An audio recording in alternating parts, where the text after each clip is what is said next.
সংলাপে আগ্রহ নেই সরকারের, রাজপথে যাবে বিএনপি, জাতিসংঘে যাচ্ছেন প্রধানমন্ত্রী। দৈনিক সমকাল, সংবিধানের বাইরে যাবে না আওয়ামী লীগ।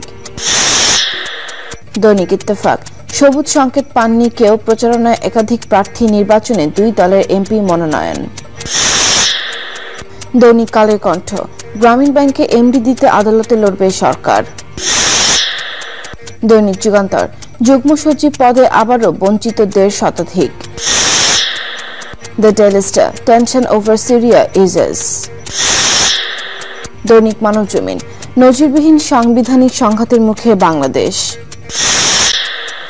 দৈনিক বাংলাদেশ প্রতিদিন, লন্ডনের তথ্যমন্ত্রীর ওপর হামলা।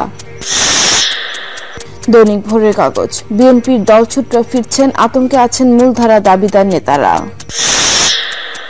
দৈনিক জায়জাদিন, আগাইলঝাড়ায় বজ্রপাতে 20 শিক্ষার্থী আহত।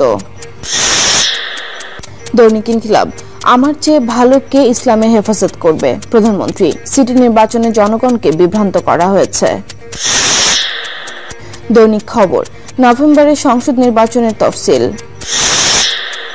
দৈনিক দিনকাল, নিরপেক্ষ নির্বাচন হতে হবে, ইইউ প্রতিনিধি দলের সঙ্গে বৈঠকে বিএনপি। দৈনিক সকালের খবর, সীমান্তে ড্রোন, দিল্লির কাছে ঢাকার ব্যাখ্যা দাবি। তথ্যমন্ত্রীর লন্ডনে অতর্কিত হামলা। দৈনিক আমাদের সময়, নির্বাচনকালীন সরকারের 2টি রূপরেখা তৈরি করছে বিএনপি, আপত্তি শেখ হাসিনায়। দৈনিক সংগ্রাম, মহানগর বিএনপির সমাবেশে মির্জা ফখরুল, গণতন্ত্র রক্ষার জন্য ঐক্যবদ্ধ হয়ে দুর্বার আন্দোলনে ঝাঁপিয়ে পড়তে হবে। দৈনিক আমাদের অর্থনীতি, আওয়ামী লীগ চাঙ্গা, নানা চাপে BNP. The Daily Sun, International pressure mounts on Awami League BNP. The Independent, Bangladesh six clarification on drone deployment.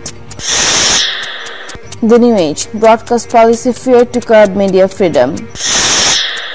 The News Today, hold referendum on caretaker, BNP. The Bangladesh Today, Awami League lost 5 city polls because of lies, Prime Minister. The Financial Express, Chinese firms engaged in 2 major road expansion projects disappear.